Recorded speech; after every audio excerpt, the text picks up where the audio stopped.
रामकृष्ण हरी मंडळी, आपल्या या भक्तिमय वातावरणात मराठी भक्ती या यूट्यूब चॅनेलमध्ये आपले मनापासून स्वागत आहे। यावेळी हनुमान जयंतीच्या दिवशी अनेक शुभयोग तयार होत आहेत, ज्यामुळे काही राशींना फायदा होईल।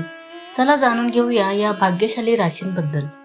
श्री रामनवमीनंतर चैत्र पौर्णिमा आणि त्या दिवशी असणारी हनुमान जयंती उत्सव साजरा करण्यासाठी भाविक आतुर असतात। हा हनुमानाचा जन्मदिवस म्हणून साजरा केला जातो। या दिवशी भक्त बजरंगबलीचा उपवास करतात।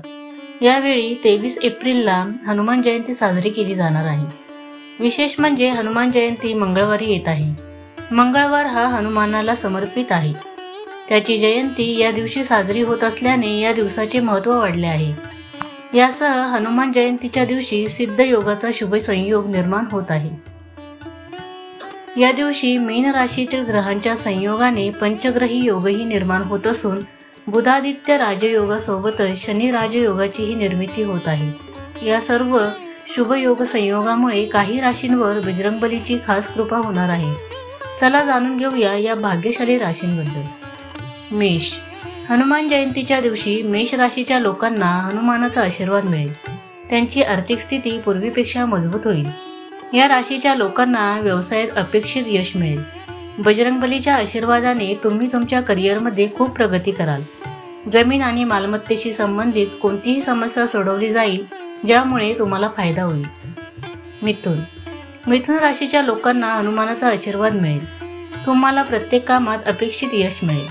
तुमचे भाग्य वाढेल। या राशींच्या लोकांना तणावापासून मुक्ती मिळेल। तुम्ही तुमच्या करिअरमध्ये नवीन उंची गाठाल। तुमचा आत्मविश्वास वाढेल। वृश्चिक, हनुमान जयंतीला केलेला योग वृश्चिक राशीसाठी खूप फायदेशीर मानला जातो। व्यवसायात चांगला फायदा होईल। भागीदारीत काम करणाऱ्या लोकांना खूप फायदा होईल। करिअर संदर्भात चांगली बातमी मिळू शकते। कुंभ, हनुमान जयंतीला तयार होत असलेला शुभयोग कुंभ राशीच्या लोकांसाठी विशेष लाभदायक ठरेल। काहींना नवीन नोकरीची संधी मिळू शकते। तुमची संपत्ती वाढेल। नवीन व्यवसाय सुरू करू शकता। तुम्हाला चांगला नफा मिळेल आणि तुमच्या जीवनात आनंद वाढेल। दिलेली माहिती धार्मिक व वास्तुशास्त्र पुराण धर्माच्या मान्यतेच्या आधारावर दिलेली आहे। यामागे कोणतीही अंधश्रद्धा पसरविण्याचा किंवा त्यास वाढ देण्याचा उद्देश नाही। त्यामुळे कोणत्याही व्यक्तीने तसा गैरसमज करून घेऊ नये। व्हिडिओ आवडल्यास चॅनेलला सबस्क्राईब करा, लाईक करा आणि शेअर करा। धन्यवाद।